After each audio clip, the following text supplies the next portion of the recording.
Hi everyone, this is Jeanette and welcome to another episode of My Crafty Life.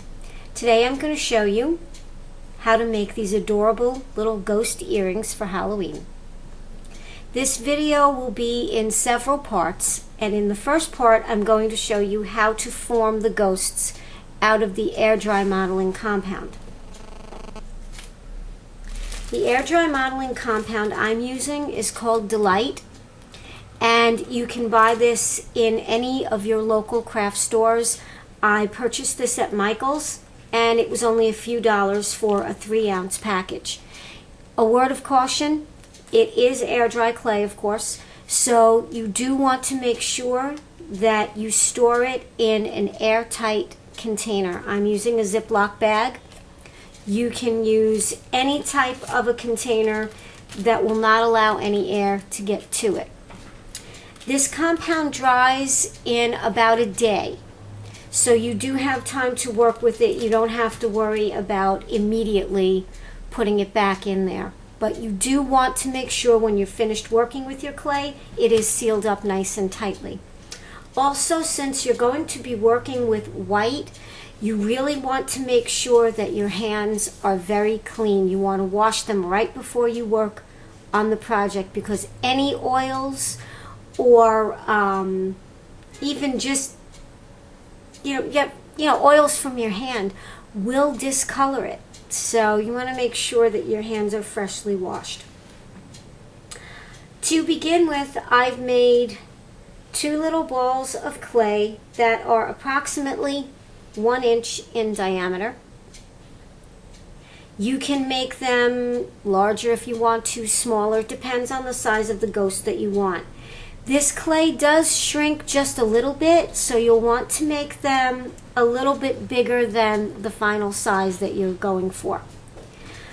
I take a quickie glue pen. You can use any pen or pencil that is the right size to mold your ghost on. Just press your clay very gently onto the top of your pen and start to mold it into, I guess, like a mushroom shape around your pen. Gently pressing it, squeezing in the sides just a little. Keeping in mind you want this to be free looking, so it does not have to be exact. You want to wiggle this a little bit to get it out of the ghost. And then just pinch the bottom to make it flare out a little bit, so it looks like a little ghost. And you might want to just pinch in the part where his head would be, or her head. Could be a girl ghost.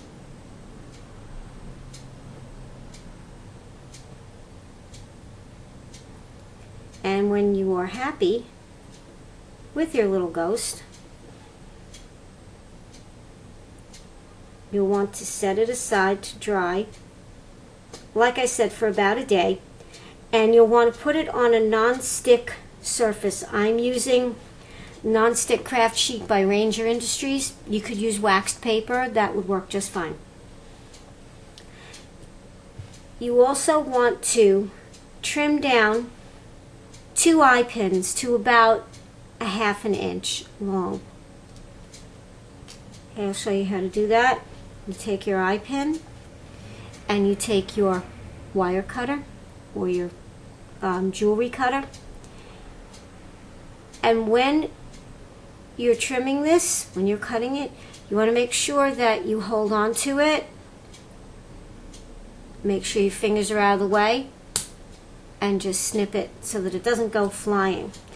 Especially if you're working with children, you really might want to do this part yourself. This is a great project to do with children because this clay is so easy to work with. It is non-toxic, and the ghosts are a great shape for children because, again, they don't have to be perfect.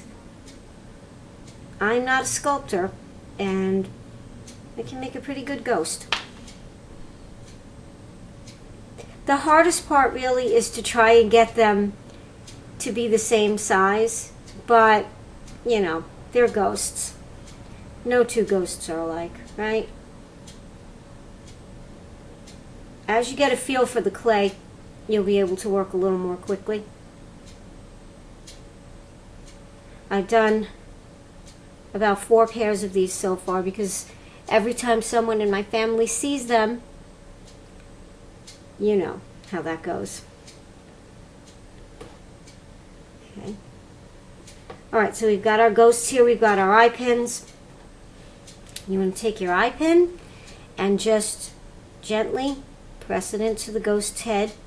Don't worry, the ghost doesn't feel it. Okay, we'll do the same for the other one.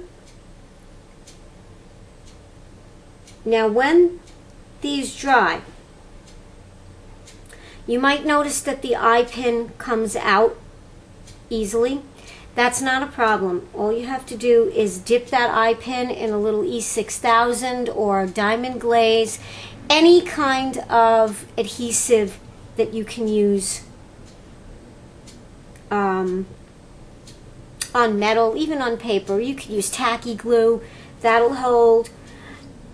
These dry very, very lightweight, so it does not take a super strong adhesive to hold that eye pin in there. You probably won't need any.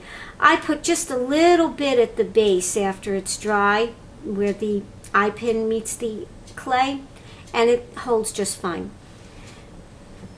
Join me in my next video when I will show you how to draw the faces on the little ghosts and to put everything together. Thanks for joining me today. See you next time on My Crafty Life. And remember to always be your crafty self.